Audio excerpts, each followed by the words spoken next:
New today, some conservative influencers are celebrating the Trump DOJ's approach to Ghislaine Maxwell as an effort to appear more transparent. They are hoping that she has inside knowledge that would help law enforcement bring untold elites to justice. And back with me are Mark Leibovich, Alexei McCammon, and Barbara McQuade. So, Mark, how much of this is being driven by conspiracy theories? And how does Trump manage expectations set by himself and members of his own administration? Well, I mean, they've already sort of failed there. I mean, if you sort of look at this, the two sort of major figures in the story, allegedly, are certainly Jeffrey Epstein and Donald Trump. That's 1 and 1A here. I mean, Trump is obviously the person who has the most exposure and people they're most worried about.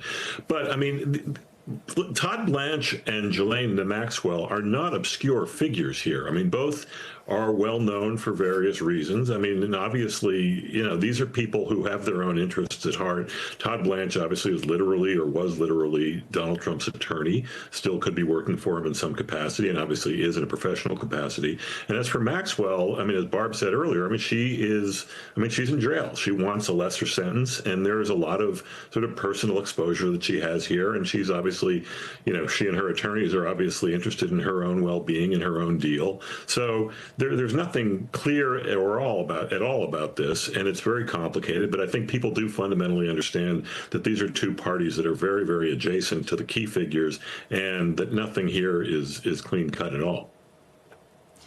So, Lexi, here's what some MAGA and far-right influencers have been saying over the last few days. Listen to this. Yeah. Trump is protecting other pedophiles. Facts. Like, that's what it is. Pam Bondi, as I call her, dropped the ball as it relates to the Epstein investigation. Just because your name is in there doesn't mean you're guilty. Okay, and I think that's what they're trying to freaking cover up. He is rebuking the base, like almost like spitting in their face. It's a mess. It's a mess. It is. And the longer she keeps doing that and has a job, it falls on the president. Can Trump control folks like Laura Loomer?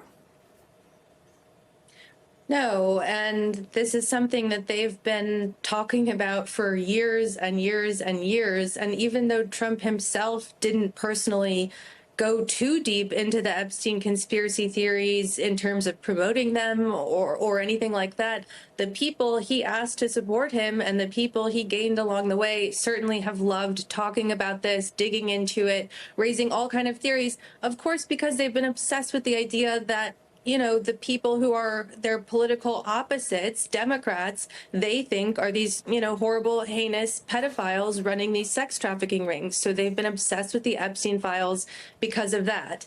Now they're facing this crazy, uncomfortable reality where it's like either they've been wrong about Epstein or they've been wrong about Donald Trump.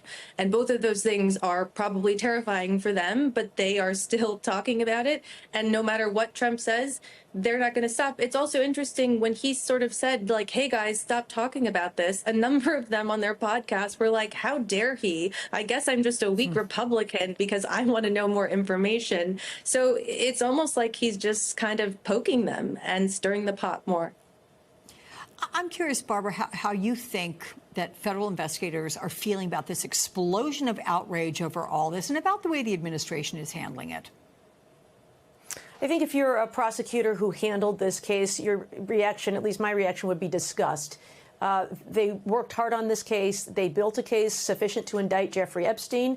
We don't know whether he would have been convicted, but certainly there was sufficient evidence to convict Ghislaine Maxwell. And so based on that evidence, they worked painstakingly hard to do this. They also no doubt worked to protect the victims and survivors in this case. And now we see this explosion over conspiracy theories. Donald Trump has the ability to end this right now by directing Pam Bondi to disclose only that portion of the file relating to him. If his name is in the file, as the Wall Street Journal has reported, let's release that if he has nothing to hide. Let's see what that has to say. He hasn't done that, and so perhaps that's because he's concerned about what that might say. But he could do it without releasing the entire file. The idea that Ghislaine Maxwell also might get some sort of benefit now raises all kinds of red flags that prosecutors are taught to avoid. When there is somebody with information, you get it before they are convicted, before they are sentenced, as an incentive so that you have time to corroborate what they say and assess it for its accuracy before you give her a benefit. At this point, if they want to give her a benefit, I am concerned that it is because she knows what they want her to say.